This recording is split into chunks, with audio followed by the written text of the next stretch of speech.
Hide the money, y'all. There's poor people around. Yo, welcome back to the YouTube channel. You already know what time it is. It's time for another video. And I must say, I don't be doing the hourly updates on the bidding, but I must say, I've been keeping a keen eye on this one because it's absolutely Mazzolini of epic proportions, ladies and gentlemen. It's Ellie bombastic, Ellie fantastic. It is mad. It is all mad, okay? I'm going to start this by saying there's going to be two segments. There's going to be the shameless segment, and then there's going to be the serious segment. And this is the shameless segment, okay? Because, of course, 1.3 trillion...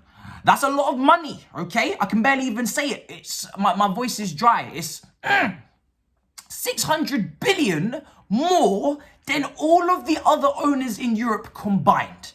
It is mad. It is absolutely mad. It's crazy, yeah? It's absolutely crazy. And I can't lie, that is a lot of money, and that would put Chelsea on an absolutely mad trajectory, okay? I've got a list. I've got an absolute list, okay, of who I would take. It would have to be an Mbappe on the right, wing-back position. The left wing-back Salah. You know, doubling up at left-back to help him out, Roberto Carlos Cafu on the other side. I'd want Maldini. I'd want Nesta. I'd want Buffon. I want Ronaldinho. I want Kaká. I want Messi. I want prime Messi before PSG. I want Ronaldo before the aging. I want Ronaldo again. But the big one, I want it all. As Sharpay would say in High School Musical. I want it all. Okay? I'll take no less than that 11. I think I named like 14 players because with that kind of money, bend the rules. Shove more onto the pitch. We could do it all. It is an absolute Mazzolini of epic proportions. And like I said, that is the kind of money that could just put this club on a trajectory that we have never seen. Okay? Of course, we had money before. We were rich with Roman, of course. But there were still things that we could have improved on commercially. Maybe stadium-wise. We never improved or, you know, rebuilt or redeveloped, expanded the stadium. There are so many things that we could do to continue to push this club onto another stratosphere. And this kind of money involved, of course, does help do that. I would be stupid to say it would not. And I must say, you know, it would set us up for the long run in craziness. You know, from every single department of development, this club would just rocket up into the stratosphere. And I must say, like I said, that 11, I'm bringing people out of retirement. That's how mad it is. Do you know what I mean? It would be crazy. But one thing I will say about this as well is, you know, Chelsea, we would have to just move, and we would need to remember as people come, because there will be criticism and there will be question marks over this deal. Do not forget who is doing this deal, ladies and gentlemen. Do not forget. It's not me sitting at home. It's not the fans. It's, of course, in any society, in any group, of course, there are always the minority that need to be heavily criticised. And Chelsea fans that went to the Luton game and that were chanting, you know, the owner's name during the time we were meant to be, you know, giving our thoughts to the victims of Ukraine. Of course, that was wrong. And I condemn that, of course. And I have to say, in any group, there's always a minority that make that entire group and they reflect on them poorly, you know. But I must say, this is the UK government and this is the Premier League that will end up sanctioning this if this goes through, not us. So don't come, because there's so often I see this. People will blame the little men at the bottom that have no power and no say. They'll blame those people because it's easier, isn't it? It's easier to blame the people that are powerless than it is to talk about the people who will really have the control upstairs. And I'm talking about the UK government who now have control over our football club. Don't forget it. So if this deal gets done, talk to Boris. Talk to the man them at Parliament. Go Westminster. Go talk. Go chant. Go chat. Go talk to them, man. Don't talk to us. Because we didn't sanction this shit. We didn't let this go through. We ain't at the negotiation table. I didn't come back from the table and say, run it. I didn't do that. I'm not involved. I'm just reading the reports and reacting like any old fan would. So if you have a problem with this, talk to the Premier League, who will be given the license, as they did with Newcastle. Chat to them, man. Now, the reason why this could potentially go through is obviously because it's a Saudi media group. Apparently, they have no ties to the government. I'm just doing that with that. Yeah, the no ties. That's what's being said. They got no ties to the government over there. So it's a private company, and apparently, you know, that helps their case in terms of getting moved forward. Now, obviously, there's reports saying if you were to do your due diligence and check it all out, that's going to be very difficult as well. It's going to take a long time, and of course, Chelsea don't have a long time. We are literally trying to pay the canteen lady. We are literally booking Ryanair flights to Lille. We are literally unable to do the VAR check because we can't pay the electricity bill. We are flat out. We are literally, as they all like to say, going back to the dark ages. You know, the story, the plot line, the narrative that we could have created against Newcastle.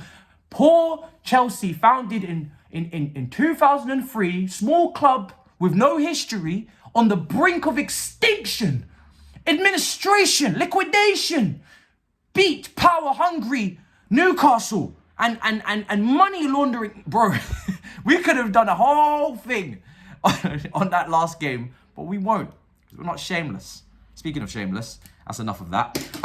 Let's get into this, okay? So, obviously, if this gets sanctioned, like I said, it will be down to the government. It will be down to the Premier League. And I don't need to keep saying this, and I shouldn't have to keep saying this, but I will say it, as I've been saying on all platforms like the Big Six League, like DR Sports. Chelsea fans, the good ones, the majority of Chelsea fans, do not condone what happens off the pitch with these ownerships, as you should not for your clubs. As I keep saying, with all billionaires, none of them are clean. Some hands have been in the soil longer than others. Some hands are dirtier than others. But all billionaires, 99% of billionaires, are not clean and are dirty. And you, supporting your football club, as do I, we do not condone any of the things happening off the pitch. Just as you wouldn't for any footballers that are on the pitch scoring goals. And yes, you are paying homage to what they've done for your football club, but you do not condone everything they do off the pitch, because we have seen, and that's just a smaller example, right, to bring it down to earth, those things we don't condone off the pitch. For any human being, that we can't back what they're doing. Of course, we condemn that shit, and we should, because we're all humans and we all care about humans' rights, as we should. We should all give a shit about that. That is big.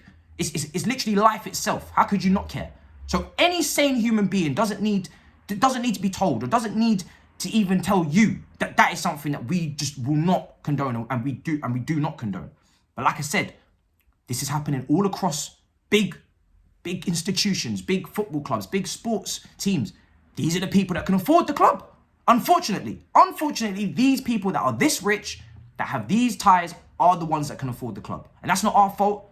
That's not our fault. We are, like I said, broke. We are all broke here. In comparison, we are all broke. We are all powerless here. So we shouldn't be blaming each other, blaming the men on the ground. We should be talking to the people upstairs. And if we talk about why this could get done, the government, of course, people will say, well, they're not going to do this because it will look bad upon them. Hey, when has the UK government ever worried about looking bad about something, eh? You tell me that right now. When have they had a problem with looking bad? Huh? PR? Huh? Have you not seen all the madness that has been happening in this country? Like, if you're relying on them to not look bad, then we could go through a whole roster of stuff, but we ain't gonna do all that. But I'm just saying, be careful what you wish for, because so many fans, and this is where the shamelessness part comes again. Oh, we're gonna get liquidated. Oh my God, Chelsea, they've lost all their money. They're gonna be nothing like they were. Be careful what you wish for, because like I said, any billionaire that comes in, they're probably not clean. And now, if this one does go through, we're gonna be 10 times, 20 times, 30 times, 150 million times richer than we were before. And that is mad, okay? So like I said, it doesn't get better always. Sometimes it gets worse. And I'm back onto the glasses again.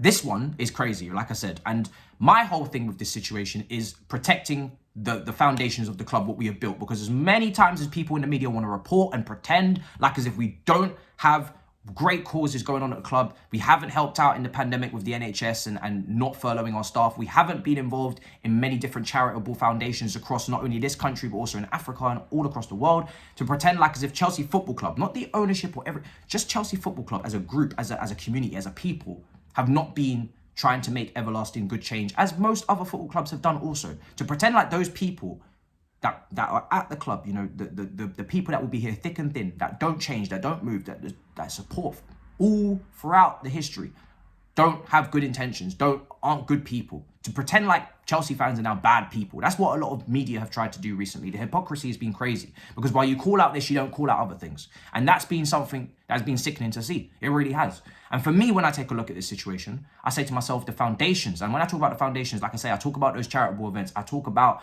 you know, the LGBT community that we've also, you know, been very involved with. All of those things, the women's team, the youth team, the academy, all these things that Chelsea need to continue to keep doing, regardless of the owner, whether it's these guys in the media group, whether it's Todd, the American. Again, just because you get an American owner doesn't mean they're clean either. We know American politics. I don't need to get into American politics with you. You're not stupid. That's what I love about you guys that listen to me. You're not stupid. I don't need to go through all of that, because otherwise I'll be here all day. But nobody that is a billionaire is clean. And that is so Maybe the 1%, hey? Maybe the 1%. Let's give them 1%. But most of them aren't. Let's keep it a buck. Let's keep it 100 buckaroonies. And this is why I keep saying to people to stop pointing. Don't do it with racism. Don't do it with politics. Don't point score. Don't try and say my club better than your club. Because if we all dig, we'll all dig up the dirt and we'll find it. And it will be shoveled out. Yeah? It will be a madness. So let's just focus on, like I said, those things there, they need to be kept. And it is a very controversial move if it does happen. Like I said, talk to the UK government, chat to the Premier League. If they actually sanction it, it will be very controversial. It would be a lot of hypocrisy, a lot of double standards. We know there is conflict. We know people have been killed. We know human rights, women's rights. We know all of this. You can go Google it. I don't need to tell you. You know this. You're smart people. And we even got a captain that's openly gay. How is she going to feel in the Chelsea women's team? You know? This is what we have to talk about as well. You know, this is a big deal. And if it does happen, again, this is the way football's going. Unfortunately, the people that can purchase and afford these clubs are of this nature, have this amount of money, and it's something that, unfortunately, in this sport, we are dealing with currently. But one thing I want to reiterate once again is don't blame the people on the ground, the good people who are just trying to support their football club, because we all support clubs and we all know crazy stuff goes on upstairs, but we still support our football club, because whether they're here one day, gone the next, the football club will still be here. Whether Chelsea are in League 2 or in the Premier League, whether Chelsea are competing for the Champions League or competing for the St. Johnstone's Paint Trophy, we will still be here supporting the football club, the crest, the badge. That doesn't change. These things continue regardless, whether who takes over or not. And I've been even saying over the last couple of days, as shameless as I've been talking about Ronaldinho and Cafu and Roberto Carlos, then bring me Sharpay, even though she doesn't even play football. Bring me it all. Even if we don't have wealthy owners, that may not be a bad thing. If this doesn't go through, it's not the end of the world. We could become more sustainable. We could be investing in our youth and bringing young players into the team. We can still be a big club, and we are a big club. So it's not the end of the world. Whether this has or hasn't happened, whether it does or doesn't happen, Chelsea will continue to live on. And like I keep saying, I'm not really too stressed now, because I see there's a lot of bidders. Of course there are. We're a West London club in a great location with a lot of potential. We're a big club, superpower. You know, we are world champions, European champions. And if we go down this route of money again, where we just splash everything, people are going to hate us, and that's cool. We've always been hated anyway. Or we're going to go down the self-sustainable route, and we're going to, you know, use young players, and we're going to hopefully get a better scouting system. We're gonna do our due diligence, and or maybe we can do both. Whatever happens, this club, we're gonna keep loving it. We're gonna keep supporting it, and don't let the narrative of the media try and paint it like as if you're a bad person because you support Chelsea. Don't let them do that. Yeah, we're all our own people. We all have our own morals. We all have morals, and we all have logic, and we all know what's right and what's wrong, and we all know that. So let's get that crystal clear. Big up your damn selves. Let me know what you think about the takeover. I hope I haven't missed anything, because I really wanted to hit every point on the head here. Let me know what you think in the comments of this takeover.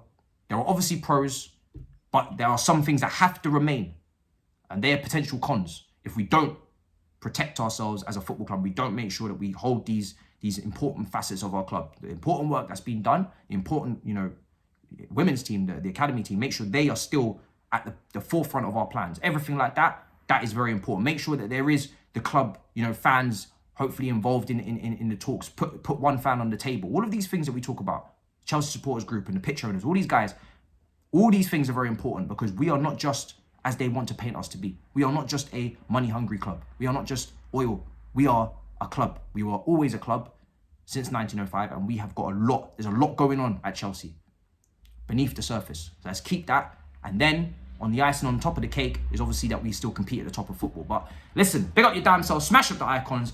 I will see you, man, in a bit, people. Peace.